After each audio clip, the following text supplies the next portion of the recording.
خلقه ورضا نفسه وزنة عرشه ومداد كلماته ربنا تقبل منا إنك أنت السميع العليم وتب علينا إنك أنت التواب الرحيم اللهم أرنا الحق حقا وارزقنا اتباعه وأرنا الباطل باطلا وارزقنا اجتنابه یا اللہ ہمارے گناہوں کو معاف فرما، یا اللہ ہماری خطاؤں سے درگزر فرما، یا اللہ ہماری نیکیوں کا قبول فرما، یا اللہ ہمارے گناہوں کو ختم فرما، یا اللہ ہم تمام حاضرین مجلس کو تو اپنے سچی محبت عطا فرما، یا اللہ دنیا میں جہاں جہاں مسلمان اہل ایمان یا اللہ اس پروگرام میں شریک ہیں، اس محفل میں شریک ہیں، یا اللہ ان کی شرکت کو قبول و منظور فرما، یا اللہ ان کو بہترین بدلہ عطا فرما، یا اللہ ان کو شاندار اجر عطا فرما، یا اللہ اس محفل کی برکت سے ان کے دین دنیا کے مسائل کو حل فرما، یا اللہ ان کی مشکلات کو آسان فرما، یا اللہ خاص طور پر اٹلانٹا میں ڈاکٹر سمینہ بھٹی اور ڈاکٹر وحید بھٹی ان کے گھر پہ یہ محفل ہو رہی ہے، یا اللہ وہاں آنے والے تمام حاضرین کو جزائے خیر عطا فرما، ان کا آنا مبارک فرما،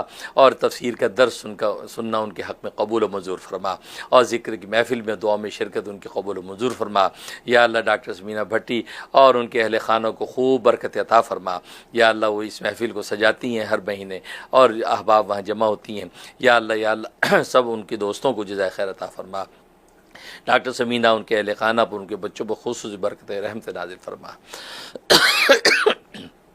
یا اللہ اپنے لطف و کرم سے ان کے والدین کو بھی جزائے خیر عطا فرما، یا اللہ ان کے والدین کو بھی خوب برکت رحمت عطا فرما، یا اللہ ان کو ظاہر باطن کی دولتوں سے مالا مال فرما، ہر طرح کی مشکلات سے یا اللہ ان کو یہ چھٹکارا عطا فرما، یا اللہ ڈاکٹر سمینہ اور ڈاکٹر وحید یا اللہ ان کے رشتہ داروں کو، ان کے اہل خانہ کو، ان کے گھر والوں کو، سب کو، والدین کو جزائے خیر عطا فرما۔ اللہم انا نسألک العفو والعافیۃ فی الدنیا والآخرہ، یا اللہ جو بہنیں جہاں جہاں بھی یا اللہ جمع ہو کر یا اللہ اس پروگرام کو اس محفل میں شریک ہیں، یا اللہ ان کی جائز دلی مرادیں پوری فرما، یا اللہ ان کی جائز دلی مرادیں پوری فرما، یا اللہ ان پر خصوصی رحمت برکت نازل فرما۔ یا اللہ ہم نے تفسیر کا درس یہ اٹلانٹا کی اس محفل میں تفسیر کا درس شروع کیا ہے، یا اللہ اس کو استقامت اور استقلال کے ساتھ جاری و ساری فرما، یا اللہ اس کو استقلال کے ساتھ پایہ تکمیل تک پہنچا، یا اللہ ہر طرح کے ظاہری باطنی آوازات سے محفوظ فرما، یا اللہ ہر طرح کی نظر بد سے، یا اللہ حاسدوں کے حسد اور دشمنوں کے عداوت سے، یا اللہ ہمارے دینی کاموں کو محفوظ فرما، یا اللہ خزانہ غیب سے ہماری مدد فرما، یا اللہ دنیا میں جہاں جہاں مسلمان پریشان حال ہیں، یا اللہ ان کی پریشانی دور فرما، یا اللہ جو مغلوب ہیں، پریشان ہیں، یا اللہ ان کو غلبہ و نصرت عطا فرما، دنیا جن جن خطوں میں مسلمان یا تکلیف میں، یا اللہ ان کو راحت عطا فرما۔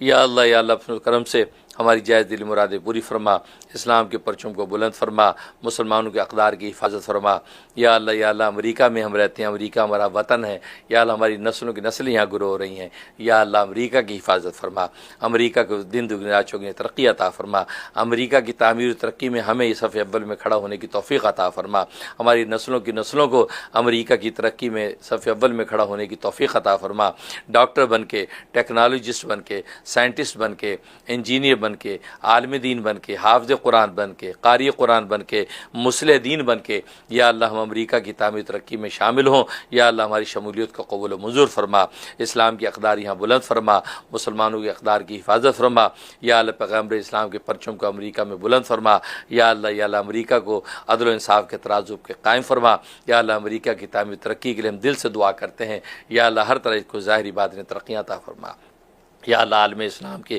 تمام مسلمانوں کی حفاظت فرما، یا اللہ عالم اسلام کی حفاظت فرما۔